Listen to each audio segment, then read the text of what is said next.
Assalamualaikum cikgu.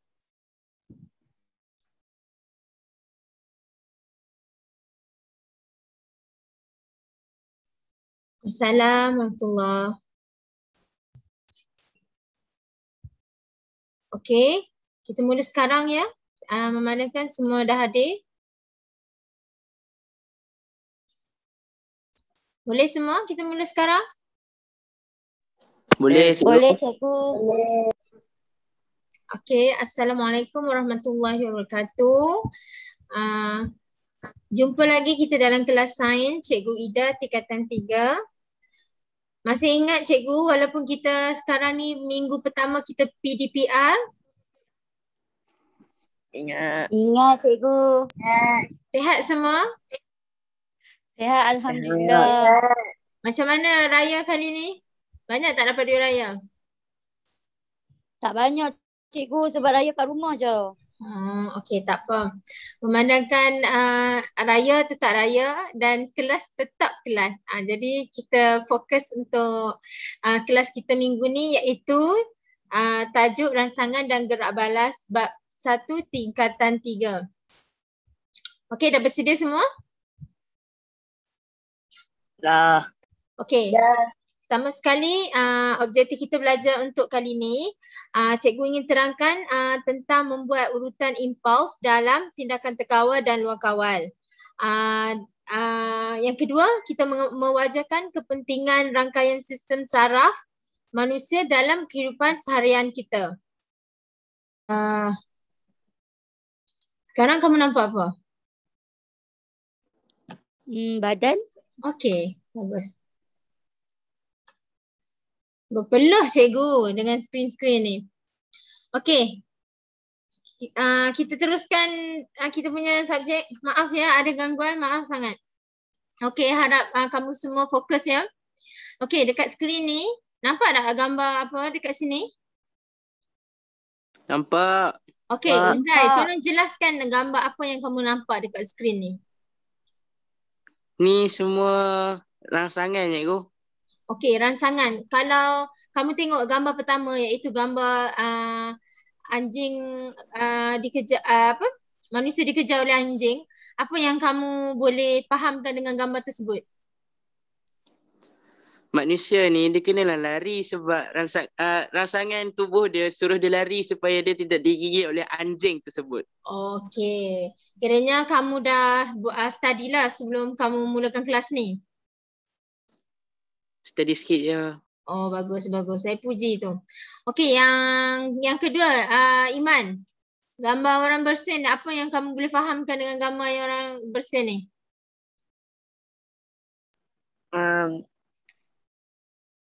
Iman?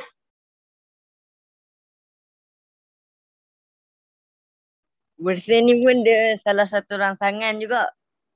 Oh, rangsangan apa tu? Tak tahulah cikgu. Okey, tak apa. Sebab cikgu tahu kamu tak tahulah cikgu nak ajar malam ni. Okey? Okey, dekat sini, dekat skrin ni semua di antara gambar-gambar yang tindakan terkawal dan luar kawal. Okey, jadi kita akan teruskan lagi lebih jelas slide yang seterusnya.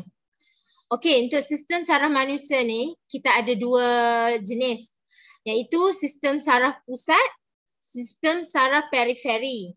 Untuk sistem saraf pusat, kita ada otak dengan saraf tunjang. Untuk sistem saraf periferi, kita ada dua iaitu saraf cranium dengan saraf spina. Untuk sistem saraf pusat ni dalam English kita panggil central nervous system. Apa dia Uzai? Central nervous system. Okey, untuk sistem saraf periferi pula peripheral nervous system. Jelas? Jelas cikgu. Okey. Jelas. Okey, mari kita tengok lebih detail lagi untuk dalam rangka gambar di skrin ni. Kita ada otak dengan saraf tunjang. Okey. Boleh sebut ini di antara sistem saraf pusat atau sistem saraf periferi? Saraf pusat. Okey, Saraf betul. pusat. Bagus. Okey, yang ni otak dan saraf tunjang ialah daripada sistem saraf pusat iaitu CNS. Untuk PNS iaitu sistem saraf periferi, PNS ni ialah singkatan bagi peripheral nervous system. Dalam bahasa Melayu dia sistem saraf periferi. Okey semua? Okey. Okey. Okey, cikgu nak terangkan. Untuk belah kiri sistem saraf periferi dalam English dia PNS. Singkatan dia PNS. Untuk otak dengan saraf tunjang CNS. CNS kanan, PNS belah kiri. Faham? Faham. Okey, di sini cikgu nak Siti Fatimah terangkan balik apa yang cikgu jelaskan sekarang.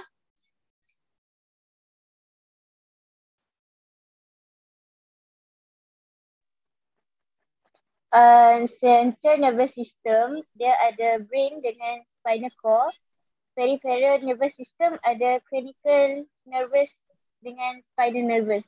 Good job. Good. Okay, bagus Siti Fatimah. Walaupun diam tapi ambil perhatian. Bagus. Okay, seterusnya kita tengok pula fungsi sistem saraf pusat. Okey, sistem saraf pusat ni dia mengesan dan menghantar maklumat dalam badan kita serta mengordinasi aktiviti badan kita. Okey? Kalau kita tak bergerak, maksudnya kalau sistem dalam badan kita tak bergerak, macam mana kita nak buat aktiviti seterusnya? Macam mana kita nak berjalan, macam mana kita nak makan, macam mana kita nak berlari, betul tak? Jadinya setiap otak, setiap saraf tunjang, setiap saraf cranium tu ada fungsi-fungsi tersendiri. Okey, untuk rangsangan untuk pergerakan sistem saraf pusat ni, mari kita tengok yang pertama sekali dari segi rangsangan, perubahan dalam persekitaran menyebabkan badan kita bergerak balas. Contohnya, cikgu nak terang perubahan dalam persekitaran. Bila rangsangan datang, organ kita kesan diri kita, betul? Bila dia berkesan, jadi impuls saraf ni dia akan menerima rangsangan reseptor yang akan menghasilkan impuls saraf. Jelas semua? Jelas. Okey, lepas tu bila dia sampai ke impuls saraf ni, dia masuk ke otak. Bila masuk ke otak, isyarat elektrik yang akan mengalur akan membuat keputusan. Bila buat keputusan, dia menghantar impuls oleh efektor. Dan lepas tu kita bergerak balas, betul? Mesti tak faham apa yang cikgu jelaskan sekarang ni. Mesti tak nampak lagi, betul? Okey, cikgu bagi contoh. Contoh tindakan terkawal ya. Kita ada di sini ada dua tindakan. Yang pertama tindakan terkawal, yang kedua tindakan luar kawal. Kalau tindakan terkawal, kita disedari ataupun kita terkawal oleh otak kita. Kalau tak terkawal, kita berlaku secara serta-merta tanpa disedari ataupun kita tak terfikir pun kita nak buat benda tu. Betul? Betul. Betul cikgu. Contoh cikgu maksudnya, nak ya. Maksudnya macam tindakan terkawal tu maksudnya kita buat sesuatu lepas tu badan kita bergerak balas, itulah benda tu lah. Ya, contoh tindakan terkawal macam awak makan, awak berlari, awak berjalan. Adakah awak rancang benda tu? Ataupun adakah awak tiba-tiba, kejap lagi aku nak berlari lah. Maksudnya awak terkawal betul benda tu. Awak buat tindakan tu disedari oleh awak sendiri. Betul tak? Awak nak buat benda tu. Sebab itulah awak berjalan. Betul. Betul-betul. Okey. Okey. Contoh, cikgu nak bagi nak bagi lagi jelas lagi. Macam contoh, kita nak minum air, betul? Kita nampak satu botol ni. Okey, dekat skrin ni jelas? Nampak? Nampak, Ego. Iman, jelas Iman? Irdina? Jelas. Cikgu. Okey. Macam contoh, rangsangan dekat botol ni kita tengok rangsangan dari persekitaran luar melihat. Okey, kita tengok satu gelas botol. Kita tengok oleh mata, betul. Mata dikesan oleh reseptor deria dalam organ deria. Lepas tu, lepas kita tengok mata, kita buat apa? Mesti kita terpikat dalam otak, betul tak? Kita nak buat apa dengan air ni? Bila kita sampai ke otak, kita mesti nak minum. Takkanlah kita tengok saja kalau kita nampak botol, betul? Betul tak apa yang cikgu cakap? Ke cikgu cakap salah? Betul cikgu, betul. Betul. Okay, lepas tu, Kita nak minum. lepas kita nak minum, takkan kita nak minum masuk mulut terus. Mestilah efektor tangan kita ni, iaitu otot di tangan kita ni akan ambil air tu untuk mengangkat gelas untuk minum. Faham? Faham. Okey, kalau faham, cikgu nak Irdina lah terangkan, boleh? Boleh cikgu. Okey, terang. Persilakan. Bila kita nampak botol tu, organ deria mata akan bawa sampai melalui saraf sampai ke otak Betul. dan tentukan sama ada dia nak buat apa lah dengan ayat tu, takkan nak tengok je kan. Macam ayat sama je. Otak akan baik saja. Lepas tu deria tangan akan ambil botol tu. Sebab botol tu tak boleh masuk dalam mulut sendiri. Betul. Jadi tangan tu akan bertindak balas. Lepas tu minumlah. Betul. Tepat sekali. Tahniah Irdina, kamu faham. Okey. Fahamkan semua. Jadi simple je benda ni. Macam kamu fikir tindakan terkawal. Kamu makan, kamu jalan, kamu berlari, kamu bersenam. Benda tu semua kamu terkawal. Takkanlah tiba-tiba kamu bersenam, tiba-tiba kamu lari. Bila kamu lari secara tiba-tiba, mesti ada tindakan luar kawal yang membuatkan awak tak terkawal sampai awak lari selaju tu. Betul tak? Okey. Jadi kita masuk pula untuk tindakan luar kawal. Tindakan luar kawal, tindakan yang berlaku secara serta-merta tanpa disedari. Contoh, tindakan terkawal ni pula kita ada dua. Dikawal oleh medula oblongata dengan saraf tunjang. Okey, saya nak bezakan di antara medula oblongata ni. Medula ni dia tak boleh kira. Contoh, denyutan jantung. Kan laju. Pernafasan. Okey, sistem darah kita, rembesan alio. Adakah kita boleh kira satu persatu benda tu? Tak boleh, betul? Jadinya yang tu dikawal oleh medula oblongata. Kalau untuk saraf tunjang pula, contoh, kita iron baju, kita terkena benda panas dekat iron tu, adakah kita hanya letak tangan di iron tu saja? Apakah respon kamu? Kita tarik tangan. Kan? Kita Panas. tarik tangan dan kita Menjerit. apa? Kita menjerit. Sebab apa? Panas.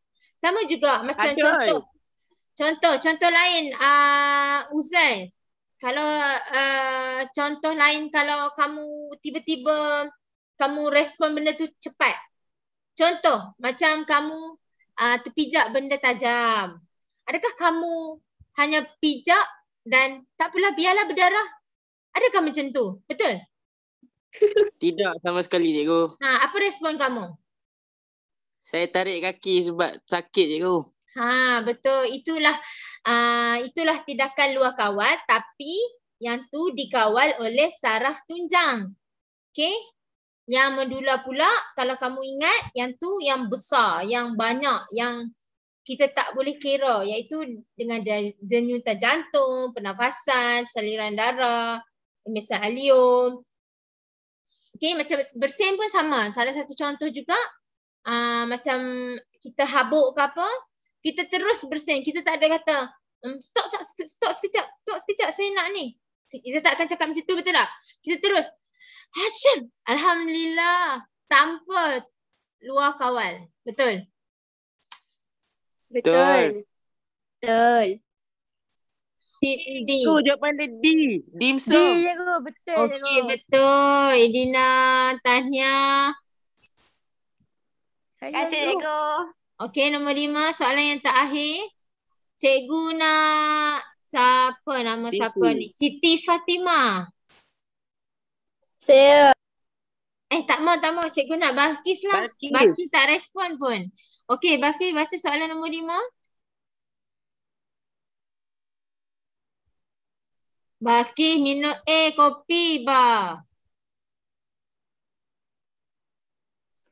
Nah, senyap ai. Tenat slow cikgu. Balkis boleh Penat baca slow. lagi? Balkis boleh baca soalan nombor 5. Boleh kot. Sat. Menarik tangan apabila tersentuh benda panas. Menarik kaki apabila terpijak benda tajam. Bersin apabila habuk masuk ke dalam hidung. Tindakan tersebut melibatkan saraf bukan. Saik. Sat tu nak pergi mana? Tengok buku. Cikgu nak jawapan sekarang. Jawapan dia C kot cikgu. C. Adik jawab ke? kan, Balkis jawab. Tak ni anak nakal kacau je cikgu. Okey, jawapan Balkis apa? C ya? Salah. Kenapa salah? Cikgu nak Siti Fatimah tolong perbetulkan. Untuk soalan nombor 5. Jawapan dia B cikgu. Kenapa awak cakap B? Apa sebab awak kata B? Sebab dia spinal cord. Dia reflection. Yang ni tindakan apa? Terkawal ke luar kawal? Luar kawal. Okey, luar kawal ada berapa bahagian? Ada 2. Iaitu saraf tunjang dengan Saraf. Tunjang dengan saraf apa? saraf saraf. tunjang dengan medulla oblongata. Medulla oblongata. Yes. Okey, so jawapan kamu B. Kita tengok Ya. betul ke tak? Betul. Tepukan untuk Siti Fatimah dan Balkis. Okey, selesai juga kita punya pembelajaran hari ini iaitu rangsangan dan gerak balas dalam sistem saraf manusia. Cikgu nak Uzair bin Irfan sila buat refleksi dengan apa yang kamu faham untuk tajuk kali ini. Maksud cikgu apa yang dapat kita pelajari lah. Ya, apa yang kamu dapat pelajari untuk tajuk kali ini? Bagi saya, benda kita dapat pelajari hari ini ialah pasal rangsangan cikgu. Pasal rangsangan. Apa yang kamu boleh kata dalam rangsangan? Kita boleh tahu ada pelbagai jenis rangsangan yang kita belum tahu selama ni. Antaranya ialah rangsangan tidak terkawal dan rangsangan terkawal. Okey, dari sudut terkawal dengan tak terkawal, apa yang kamu boleh fahamkan lebih jelas? Maksudnya kalau contoh terkawal, apa yang kamu faham? Kalau tak terkawal, apa contoh yang tak terkawal? Contoh aktiviti yang tak terkawal. Kalau benda yang tidak terkawal ni contohnya macam kita tengah berjalan kan, lepas tu tiba-tiba ada macam satu batu tajam ni, kita terpijak. Lepas tu kita macam auto angkat kaki kita kan sebab sakit. Itulah yang macam tidak ditafsir dulu daripada diri kita. Itu terkawal ataupun tidak? Tidak terkawal. Kalau terkawal pula,